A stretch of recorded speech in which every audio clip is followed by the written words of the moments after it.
मतलब अगर मैं सांस लेना चाह रहा हूं, if I want to expand my lungs, can I do?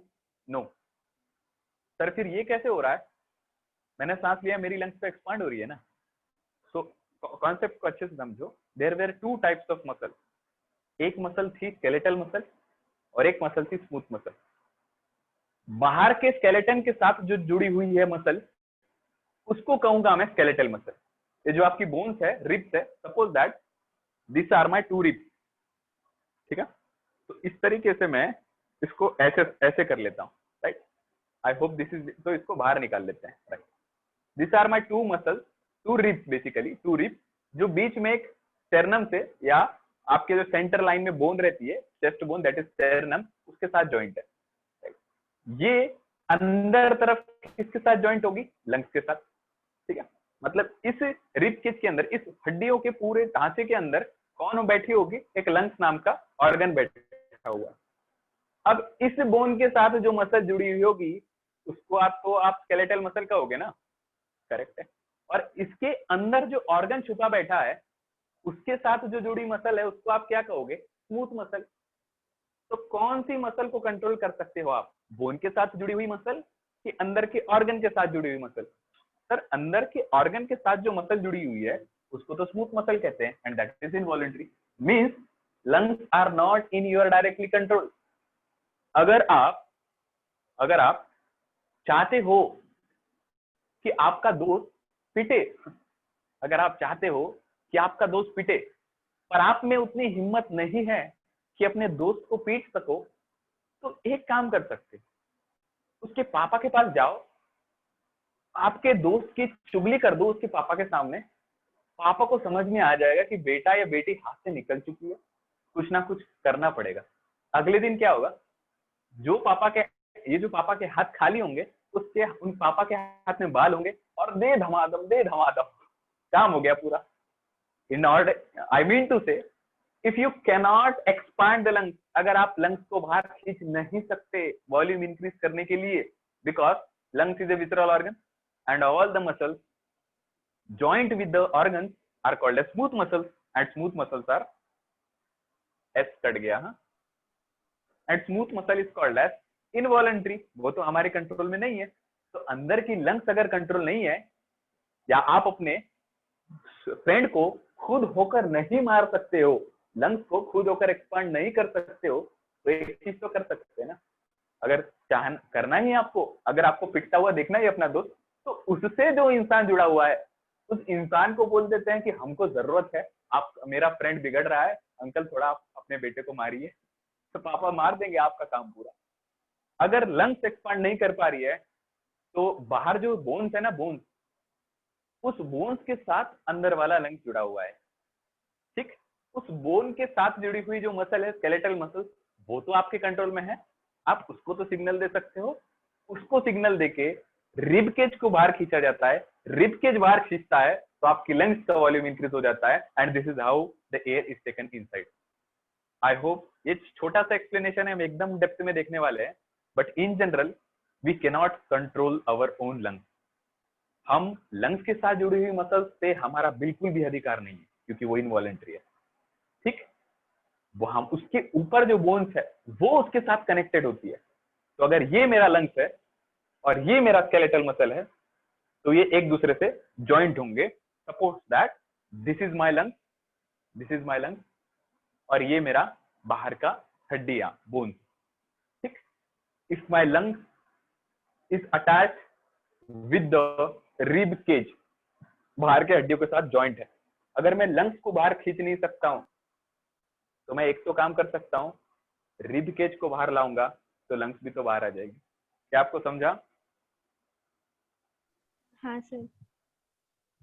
Topic clear है ना? हाँ सर। राइट, चलो बढ़ते हैं आगे। तो remember it, the muscles with the muscles of the lungs are what? They are smooth muscles, they are involuntary, they cannot be controlled directly, so skeletal muscle को खींचते हैं, उसके साथ ये भी खींच जाएगा। तो ये क्या है? इलास्टिक ऑर्गन है, और खींच सकता है, मतलब डिस्टेंसिबल है। तो इलास्टिक के बाद नेक्स्ट पॉइंट में लिखता हूं कि lungs is a distensible organ. डिस्टेंसिबल मतलब ये सम डिस्टेंस तक एक्सपांड कर सकता है। नाउ कुछ दूसरे कॉन्सेप्ट का, दूसरे चैप्टर का कॉन्सेप्ट है, तो बेहतर है अभी आप शॉर्ट में एक चीज समझ लो। बॉडी में जहां जहां पर येलो फाइबर मिलते हैं ना, बहुत सारे टाइप के फाइबर रहते हैं, बेसिकली दो ही रहते हैं, एक व्हाइट फाइबर, एक yellow fibre. White fibre tough रहता है, येलो फाइबर इलास्टिक रहता है। दूसरे चैप्टर का है, तो एक काम करते हैं, सिर्फ नाम लिख लेते हैं, आ भी सकता है सवाल, इसीलिए लंग्स इलास्टिक है क्योंकि उसमें इलास्टिक फाइबर प्रेजेंट है, और इलास्टिक फाइबर मतलब येलो फाइबर होता है। आई होप मैं आपको डेप्थ में समझा देता था, बट इन जनरल अभी के लिए सिर्फ इतना ही कहता हूं, जहां जहां बॉडी में व्हाइट फाइबर है वो खींच नहीं सकते, बहुत डिफिकल्ट होगा। जैसे कि प्यूबिक सिम्फाइसिस, पेल्विक गर्डल की बोन याद है आपको, जो फीमेल में प्रेगनेंसी के दौरान, प्रेगनेंसी पार्चुरेशन के टाइम पर ही या डिलीवरी के टाइम पर ही डायलेट होती है, उनके बीच में व्हाइट फाइबर रहते हैं। इसलिए नॉर्मल टाइम में वो ऐसे इलास्टिक रहते हैं क्या? नहीं, एकदम टफ रहते हैं, वहां रहेंगे व्हाइट फाइबर। जहां जहां पर ज्यादा मूवमेंट नहीं होने देना है, थोड़ा बहुत, एकदम एकदम थोड़ा, वहां पर व्हाइट फाइबर रहता है। जहां पर रोज एक्सपांड कॉन्ट्रैक्ट करना है, वहां पर बॉडी येलो फाइबर डालती है। देयर आर मेनी रीजन, जहां पर भी येलो फाइबर आ गया समझ जाना ये इलास्टिक है, खींच सकता है, खींच सकता है, इलास्टिक। थोड़ा बहुत आपका ईयर जो है वो खींच रहा है, इलास्टिक फाइबर। जहां जहां आपको डिस्टेंसिबल लगे, अब अंदर की चीजों को तो आप देख नहीं सकते, बट मोस्टली अंदर और बाहर के रीजन में भी येलो कलर के फाइबर्स रहते हैं। Yellow means they are elastic in nature, and white they are non elastic, white fibres उनका नाम रहता है। तो येलो फाइबर मतलब elastic, and last is it is a distensible organ. Distensible organ मतलब वो सम डिस्टेंस तक एक्सपांड और वहां पर अपने ओरिजिनल साइज में आ सकता है, ठीक है, डिस्टेंसिबल ऑर्गन है। So this is the point. बढ़ते हैं आगे, राइट, रब करता हूं इसको। लिख लिया है सभी ने?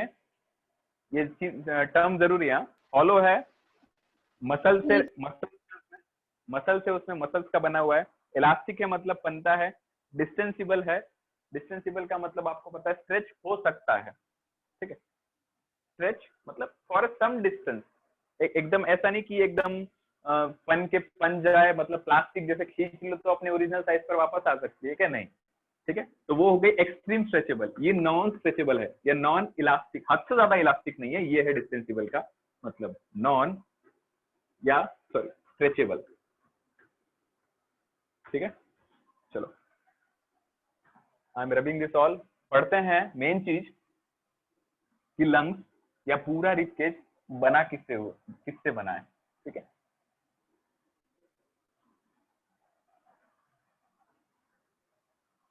Right, so let's compare, let's start the topic. तो जिसके अंदर लंग्स एम्बेडेड है उसे कहा जाता है थोरैसिक केज या रिब केज। थोरैसिक क्योंकि थोरैक्स रीजन में है। कितने वर्टेब्रा पीछे है? 12 वर्टेब्रा। सर था लंबा, था से आया थोरैसिक, कितने वर्टेब्रा? 12। तो पीछे जो 12 वर्टेब्रा है, उसी तरीके से सामने रिब्स आती हैं। तो पूरा लंग्स जिस केज के अंदर एंटर्ड है, जिस केज के अंदर, जिस पिंजरे के अंदर बंद है, उस पिंजरे को क्या कहोगे? थोरैसिक केज, या उसका दूसरा भी और एक नाम है रिब केज। तो रिब केज कितने चीजों से बना है, पहले इसको समझते हैं। Suppose that this is the vertebral column. ये क्या है? वर्टेब्रल कॉलम है। इस वर्टेब्रल कॉलम में किसी दो रीजन को कंपेयर करो, राइट, ठीक है। तो this is the vertebral column. तो पीछे तरफ से देखा जाए तो ये दोनों रिब्स है, राइट। तो एक एरिया से कुछ यहां से एक रिब निकलेगी और सामने तरफ अटैच होगी, एक रिब यहां से निकलेगी और सामने तरफ अटैच होगी। तो सर कंपेयर किया जाए तो ये रिब निकलना स्टार्ट कहां से हो रही है? अगर ये पूरा वर्टेब्रल कॉलम है हमारा, रीढ़ की हड्डियां हैं पीछे की, एक एक सिंगल को क्या कहते हैं? Vertebra.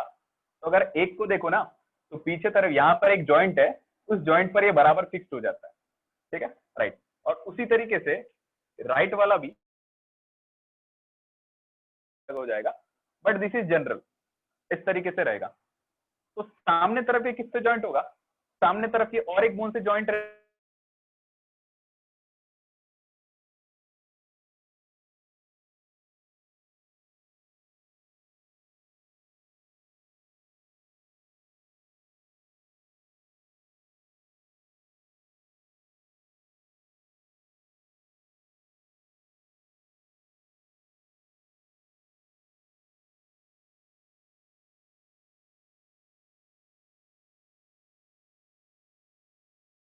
So answer is 12।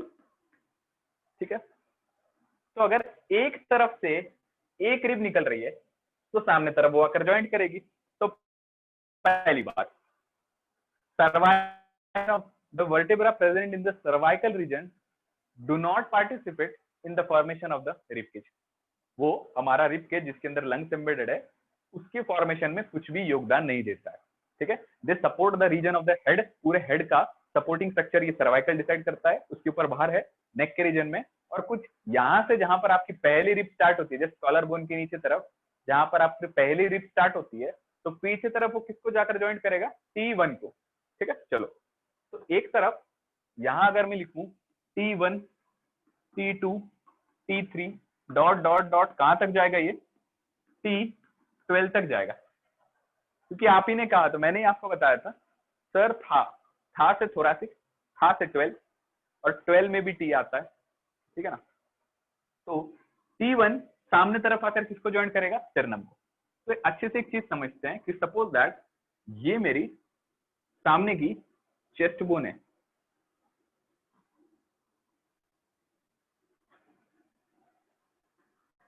This is my chest bone, कुछ ऐसे ही रहती है।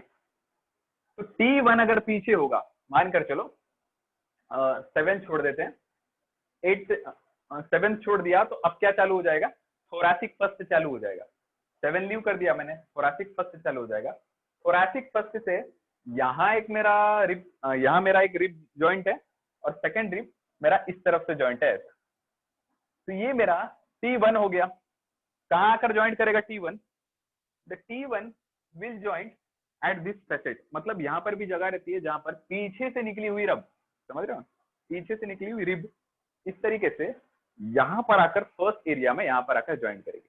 और यहाँ पूरे रीजन में क्या है जो मैंने यहाँ ड्रॉ कर चुका हूँ, chest bone. You can palpate here, आप यहाँ महसूस कर सकते हो खुद से। तो ये बोन कौन सी बोन है आपकी, स्टेरनम बोन। ठीक है, तो स्टेरनम बोन के एकदम टिप रीजन पर T1 या फर्स्ट रिब ज्वाइंट होगी। ठीक है, फिर सेकंड, फिर थर्ड, फिर फोर्थ, इस तरीके से पूरे रिब्स ज्वाइंट होते चले जाएंगे। Now the point that you have to focus very importantly is that कि पूरा रिब केज किन किन चीजों से बना है। तो total three bones are utilised in the formation of thoracic cage और रिब केज। कौन से तरफ, एक वेंट्रल साइड में, एक वेंट्रल साइड में बोन है। तो वेंट्रल साइड मतलब सामने साइड बोन। तो सामने तरफ कौन सी बोन है, जो सामने तरफ बोन है उसका नाम है आपका sternum.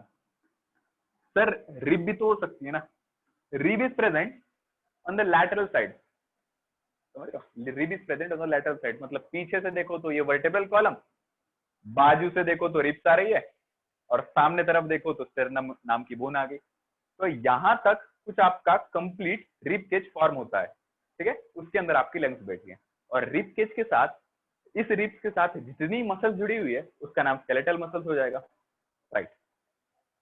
So on the ventral side the muscles which are attached with the sternum. ठीक है, ऑन द वेंट्रल साइड कौन रिब केज को बनाने में मदद कर रहा है, स्टेरनम। बीच या लैटरल साइड में देखा जाए आजू बाजू, तो लैटरल साइड में कौन फंक्शनल कर रहा है, लैटरल साइड में है हमारे रिब्स। ठीक है, आजू बाजू तरफ, तो रिब्स भी बोन है, स्टेरनम भी बोन है, करेक्ट है, राइट। तो रिब्स जो है उसके लास्ट में, अब पीछे तरफ देखो तो कौन आ जाता है, यही वर्टेब्रा। तो हम क्या लिखेंगे इधर, ऑन द वेंट्रल हो गया, लैटरल हो गया, अब आएगा dorsal side. Who is protecting the rib cage from the dorsal side? So the answer would be the vertebral column. ठीक है, एंड बेसिकली क्या वर्टेब्रल कॉलम बोलना सही होगा, सोचो, पूरा वर्टेब्रा पीछे तरफ से रिब लगाकर आगे तरफ रिब ला रहा है क्या, इस हिसाब से यहाँ पर, और यहाँ पर भी वर्टेब्रा है, यहाँ पर भी रिब रहनी चाहिए इस तरीके से, ऐसा है क्या। Only some 12 vertebra participating, that is thoracic vertebra are participating in the formation of the rib cage। तो ये कहना गलत होगा सर कि डॉर्सल साइड में पूरा वर्टेब्रल कॉलम पार्टिसिपेट कर रहा है। तो फिर क्या कहें, जस्ट थोरैसिक वर्टेब्रा पार्टिसिपेट कर रहे हैं, तो हम वही लिखते हैं डॉर्सल साइड में thoracic vertebrae, thoracic position of the rib cage. So have you understood rib cage? सभी को समझ चुका है? तीन अलग अलग टाइप के बोन्स हैं। सर। आगे बढ़े। हाँ sir. Right. So sternum is a flat bone. ठीक है, कई लोग इसको ब्रेस्ट बोन कहते हैं, बट इसका जनरल नाम क्या है? स्टर्नम है। और स्टर्नम का फोटो या स्टर्नम का डायग्राम मैंने जैसे बनाया था उसी तरीके से स्टर्नम दिखती है, जो एक्चुअली किस लिए बनी है? पीछे से निकलते हुए रिब्स को सामने तरफ वो ज्वाइंट कर सके। राइट, चलो। तो क्या पूरे पीछे की 12 थोरैसिक वर्टेब्रा सामने तरफ आकर कंप्लीटली ज्वाइंट होती है? ये हमको समझना है। ठीक है, मतलब ऑल द 12 थोरैसिक वर्टेब्रा, वहां पर तो रिब्स ज्वाइंट है। तो इस हिसाब से देखा जाए, so how many ribs would be present? सोचो, पीछे थोरैसिक वर्टेब्रा है, एक तरफ से एक निकल रही है, ठीक है, 12 रिब्स निकलेगी। तो how many ribs are joint with the sternum? बताओ। 24। बाकी जन? 24। 24 करेक्ट है। तो वेरी सिंपल, जिसको नहीं समझा अच्छे से देख लो। राइट, सिर्फ इतने रिब पार्टिसिपेट हो रहे हैं, कुछ यहाँ के 12 आगे तरफ रिब केज बनाने के लिए। ठीक है, तो आगे तरफ देखा जाए तो मानकर चलो, कंसिडर करो, this is the sternum on the anterior side.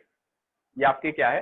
वैसे तो ये हमारी ट्रैकिया थी, बट अभी आज के लिए हमारी ये चपटी सी फ्लैट बोन स्टर्नम बन चुकी है। तो on the back side what is present? Vertebral column. You can palpate and आप खुद ही महसूस कर सकते हो, बताने की जरूरत नहीं, इतने तो मैच्योर्ड हो ही आप। और सामने तरफ क्या प्रेजेंट है? सामने तरफ स्टर्नम।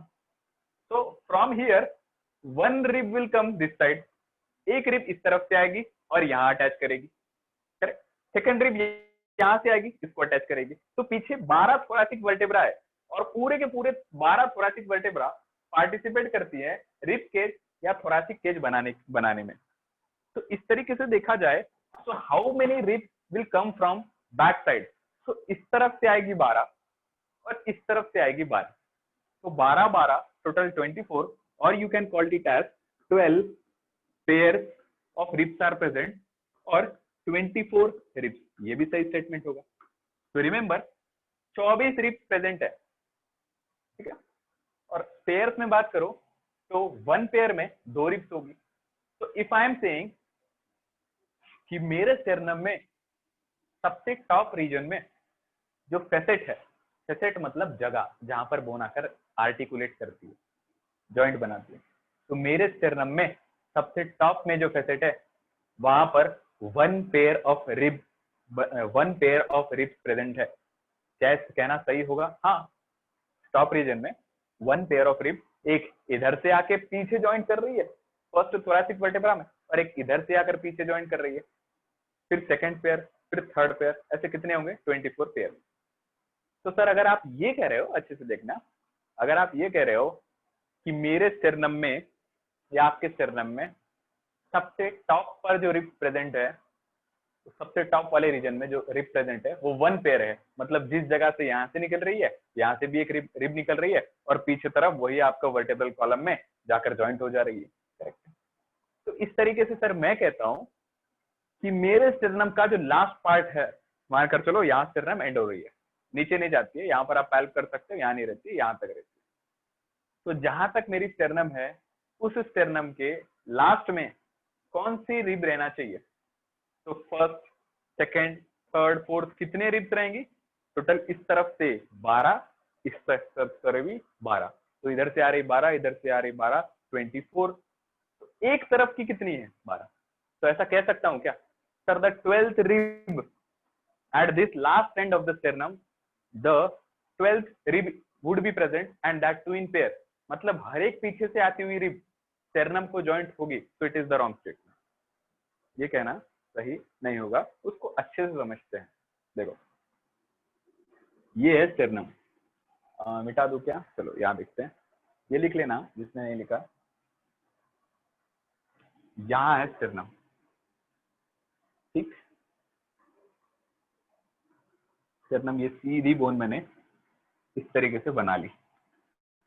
तो पीछे से आती हुई ये मानकर चलो मेरा फर्स्ट वर्टेब्रा है, फर्स्ट थोरासिक, ये मेरा T1 है। ठीक है, एक काम करते हैं ना, लैटरल व्यू के हिसाब से देखो, तो लैटरल व्यू कैसा होगा,